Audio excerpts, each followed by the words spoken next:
Bismillahirrahmanirrahim. Assalamualaikum warahmatullahi wabarakatuh. Perkenalkan, saya Joy Prayogi, NIM 2008646, mata kuliah senam, kode sesi Senin jam 13.20 sampai 15.00. Baik, saya akan membacakan ujian tengah semester TS mata kuliah senam. Soal yang pertama yaitu jelaskanlah apa fungsi yang dimaksud dengan senam. Menurut Kamus Besar Bahasa Indonesia, senam adalah gerak badan dengan gerakan tertentu seperti menggeliat, menggerakkan dan merenggangkan anggota badan. Dikutip dari Pendidikan Jasmani Olahraga dan Kesehatan 2010, senam adalah setiap bentuk pembelajaran fisik disusun secara sistematis dengan melibatkan gerakan-gerakan yang terpilih dan terencana untuk mencapai tujuan tertentu. Soal yang kedua yaitu jelaskan sarana dan prasarana yang ada di dalam senam. Yang pertama yaitu harus mempunyai gedung gor olahraga yang luas. Yang kedua, matras yang luasnya 12 kali 12 meter dikelilingi oleh matras selebar 1 meter. Memenuhi standar internasional, begitu juga dengan kualitas bahan dan materialnya harus memenuhi standar internasional. Soal selanjutnya nomor 3 yaitu jelaskan alat yang digunakan untuk pertandingan putra dan putri. Untuk putri, alat yang dipertandingkan ada 4, yaitu lantai, meja lompat, palang bertingkat, dan balok keseimbangan. Putra ada 6 alat, yaitu lantai, meja lompat, gelang-gelang ring, kuda pelana, palang sejajar, dan palang tunggal. Soal nomor 4, jelaskan kondisi fisik umum yang dibutuhkan dalam senam. Ada 5 komponen fisik umum. Yang pertama yaitu daya tahan umum, daya tahan. Yang kedua daya tahan otot, yaitu daya tahan otot. Yang ketiga kekuatan atau power. Yang keempat kelenturan. Selanjutnya jelaskan kondisi fisik khusus yang dibutuhkan dalam senam. Yang pertama, komponen fisik khusus yang pertama koordinasi, yang kedua yaitu kelincahan, yang ketiga kecepatan, keempat keseimbangan, dan yang terakhir yaitu waktu reaksi. Soal nomor 6, jelaskan secara jelas bagaimana latihan dasar untuk gerakan rolling ke depan bulat dan sudut. Posisi badan siap, badan tegak, kemudian tangan kanan dijulurkan lurus ke atas badan, dibungkukkan, dan kedua tangan menyentuh atau menempel pada matras. Posisi jongkok, di dagu ditempelkan pada dada. Saat posisi mengguling, tengkuk dijadikan sebagai tumpuan. Saat mengguling, lutut diketekuk, tangan lurus ke depan, kemudian dagu masih tetap menempel di dada. Setelah selesai mengguling masih dalam posisi jongkok, kemudian tangan diluruskan ke depan, kemudian berdiri dengan kedua tangan diangkat ke atas. Soal berikutnya nomor 7, jelaskanlah fase pelaksanaan gerakan rolling ke depan bulat dan sudut. Baik, yang pertama yaitu sikap awal berdiri dengan kedua kaki dirapatkan.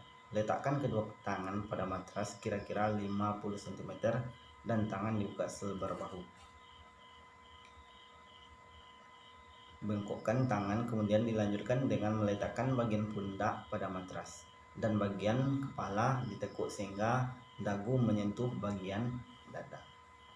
Pada saat panggul menyentuh matras, lipat kedua kaki, kemudian dilanjutkan dengan tangan memegang bagian tulang kering kaki menuju posisi jongkok. Soal berikutnya yaitu nomor 8, jelaskanlah apa kesalahan yang sering terjadi pada gerakan rolling ke depan dan cara mengatasinya. Baik, saya akan menjawab pertanyaan nomor 8, yaitu yang pertama yaitu tumpuan tangan tidak tepat. Kesalahan yang paling sering dilakukan saat melakukan roll ke depan adalah tumpuan tangan yang tidak tepat. Yang kedua yaitu tumpuan tangan yang kurang kuat. Tumpuan tangan yang kurang tepat dapat menyebabkan keseimbangan tubuh menjadi terganggu. Selanjutnya, bahu tidak menempel ke matras. Bahu tidak menempel di matras. Bahu yang tidak menempel di matras dapat menyebabkan tubuh tidak stabil, sehingga gerakan roll tidak lurus bahkan keluar dari matras. Selanjutnya, nomor 4, tangan tidak melakukan tolakan. Jika tangan tidak ikut mendorong, maka akan sulit menyelesaikan gerakan roll ke depan, karena justru mengandalkan bahu dan kaki saja sehingga tidak maksimal. Selanjutnya, kaki tidak menekuk. Kaki yang ditekuk akan memudahkan untuk melanjutkan gerakan menggulingkan badan ke depan. Cara mengatasinya sangat sederhana, yaitu dengan terus berlatih, maka semua kesalahan akan dapat teratasi. Selanjutnya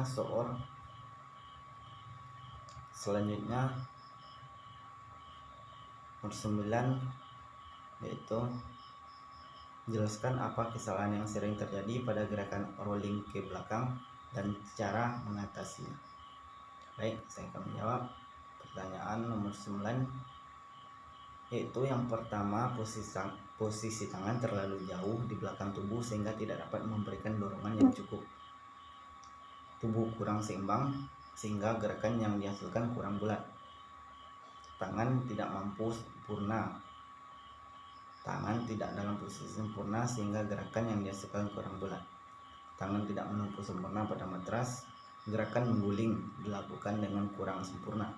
Kesalahan dalam posisi mendarat karena menggunakan lutut. Dan cara mengatasinya sama dengan nomor 8, yaitu dengan cara latihan terus-menerus sehingga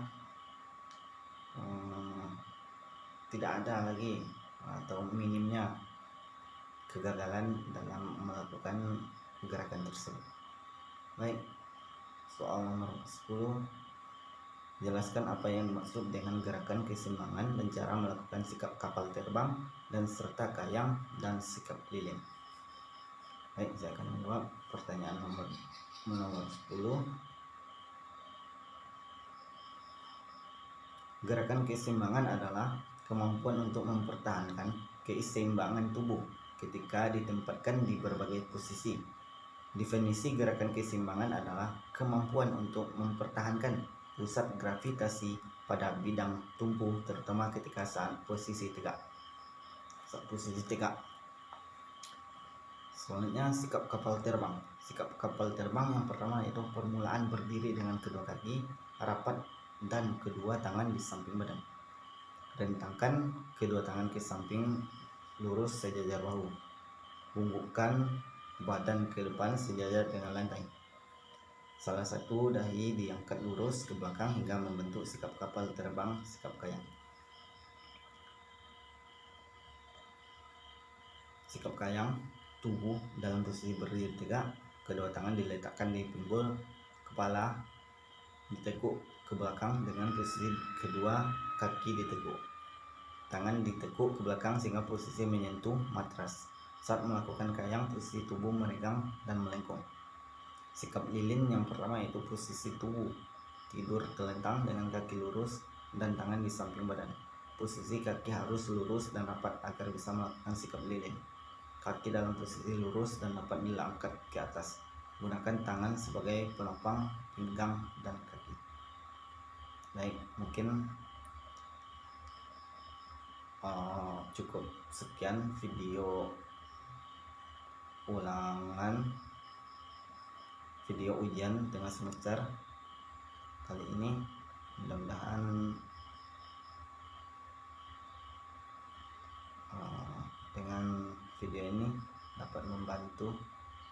Cukup sekian. Assalamualaikum warahmatullahi wabarakatuh.